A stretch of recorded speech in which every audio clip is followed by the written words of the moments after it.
एक औरत अपना जिस्म बेचती थी। लोग पैसे देकर उसे खरीद लेते। एक दिन एक बुजुर्ग ने कहा, मैं तुम्हें तुम्हारी मर्जी की कीमत अदा करूंगा, मगर जो कहूंगा करना पड़ेगा। औरत ने कहा ठीक है, और वो इसके साथ चल पड़ी। रात का वक्त था, अकेला घर था। इस बुजुर्ग ने कहा, गुस्ल करो और इस कमरे में जाए, नमाज पढ़ी है, तौबा करो, नफल पढ़ो। औरत ने कहा, मुझे इस काम के लिए लाए, मैं कुछ और समझी। बुजुर्ग ने कहा, हाँ मैंने खरीदा है, लिहाजा जो कह रहा हूं तुम्हें करना होगा। औरत ने गुस्ल किया जाए, नमाज पर नफल पढ़ने लगी।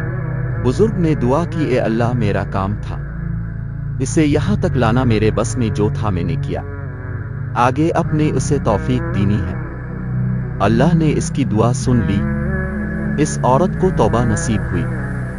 इस औरत को इस अमल की वजह से तौबा नसीब हुई और उसने तमाम गुनाहों से सच्ची तौबा कर ली और एक अच्छी जिंदगी गुजारने लगी।